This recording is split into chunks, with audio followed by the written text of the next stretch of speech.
Right, here we go. I tell you what, hello everyone out there running nicest and brilliant YouTube space and the entire immense internet land. It's me Alex. I'm back after my drilling activities of my adorable American, and I was at Native Americans venue tonight, and I practiced along with that guy. I don't know his name though, that he didn't introduce himself in front of me, and it's not important, but the most important thing is he spoke very distant, I say like neutral accent related, standard American accent related, American English, the lead version ever. I've never heard something speaking like that before. It's like he was fast, he was like eating endings of words and blending sounds together. That's how I like when it goes, and as more I dive into my American, the more I tend to demand that version of speaking. Then people do not take the efforts to pronounce things clearly, and they say that was his just attempt of speaking like in front of me. Maybe he's never taken that session previously, or speaking in front of some other people, maybe not native speakers as I am, and as me, I should say. Forgive me for misusing these grammar point. I'm not so big about grammar points at all. I don't do that just on the purpose. I do not know maybe rules and grammar points, but I can use them, and I can intertwine them together almost automatically as it occurs. But it took me like years. It's taken like maybe several years as I'm practicing my American, and only when I started to feel that I'm like improving, advancing and stuff that goes along these lines. You know what I'm saying? I tried to speak fast in front of him, just blending words together, making some rubbish out of nothing, and explaining something, and just connecting words together for the purpose of connecting them, not making some coherent story at all, just maybe going on a tangent, mentioning animals and some other critters that live in the water, on the ground, that they maybe even extincted. And then one of our topics of tonight was the extinction of some species and how we would preserve those ones of extincting, excuse me. And I would lay my guess, repeatedly something like that. I went like I would preserve dinosaurs of dying out, because I would just decline that trajectory of that asteroid that hit our Earth on the timeline. Let's see, within the timeline of maybe 65 million years ago. That's why those lead creatures, dinosaurs, they extincted because of that blast that happened a long time ago, and it dug a huge hole in the ground, like crater, immensely big, and now it's on the bottom of Mexican Gulf, and for the major part, I mean, the side of that crater lays on the dry land, which is like that peninsula that bends over the Mexican Gulf. I don't remember now its name. It's not important though. At this point, it's not important. And again, what else was there?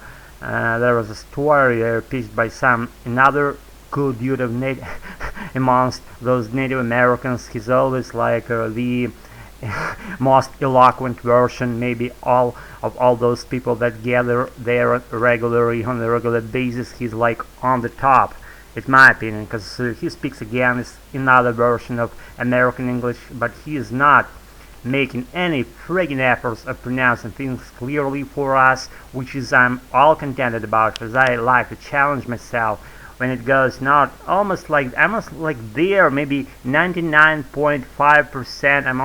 I'm almost getting what he said, but at some points I may fall off, and I do regularly, but it only takes up to 0.5% of what's been said in total.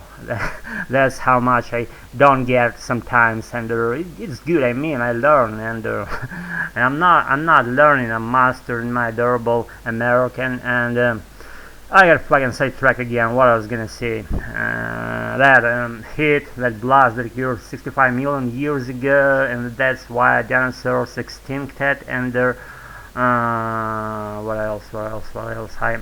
I ranted about whales and other little critters, sea lions and other just maybe undiscovered yet species that live in the water. And I went like I'm an open water diver.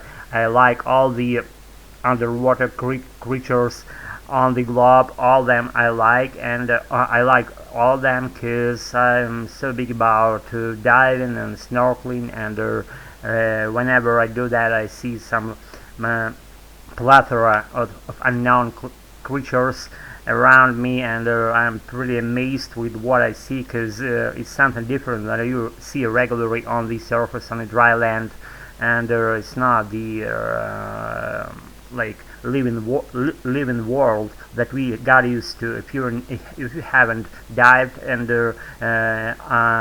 deeper than 5 meters, maybe that marks that you are not familiar with the majority of species that live on our planet, but they live only under the water. As soon as you dive, you see them all, and not them all, maybe you see the major part of those ones, and that's good because you're just advancing your experience of meeting new species on Earth. And I would rather get them just to dive in and explore some undiscovered species under the water rather than go into the distant spaces, discover new planets and maybe aliens. And if they are there, we are gonna meet them. I mean, we humanity, and it's like almost inevitable in my opinion, I should say. And it's not the fact, but 100%, but that we're gonna meet them. But I would say that's pretty just most likely that will happen in the distant future, not in the middle term, not even telling about shorter perspective. We only will meet them in a long run, I should say, not talking here about some short periods of time, and because we are not advanced enough to meet them. Because if we don't see them, it's the sign that we are not advanced to that extent. That's all that it means. Okay, I'm not gonna be so talkative today, because again I don't have too many or any subject at all to rant here about, particularly be relating to those ones. And as soon as I don't have them, I won't rant for some longer period of time. Maybe I will in my coming session, but not tonight, because I have to save some more time to doing whatever I should do, and I will be doing those activities as I have my pursuit, all that I have inside me. It burns inside me, and I have all my purest desire to be on those issues, all my business issues, all my business strategies intertwined with my advanced activities as they go those days. And I'm happy with it, paralleling my American, paralleling my business strategies at all. The stem of my activities that stands for my wanting to do whatever I want in my life, and I'm on it right now. So that's about it. Take care, practice your adorable American. If you're good with the American, then we've got two of us loving our Americans to the extent you cannot even imagine to what extent, right? If you're my counterpart out there, you know what I'm talking about here. Be good, never give up, never give in, never fucking step out of your own life track, whatever the fucking say beyond it. Never ever give up, as I say. I'll be really on it. See you soon, Rex, your American. Thanks for everything. And to the point, my friend, American friend Jacob, is gonna leave in 1 day or 2 days or so. He's gonna leave for another city or our country, and I said what I wanted to him, and I just not praised, but I said many thanks to him for doing contributing to my American, for doing good things to us, and not only for me and to me, but for all of us who gather there regularly. Now it's all what I want, that I went through, and that I wanted to say. I said it all. Bye, Rex, you're American.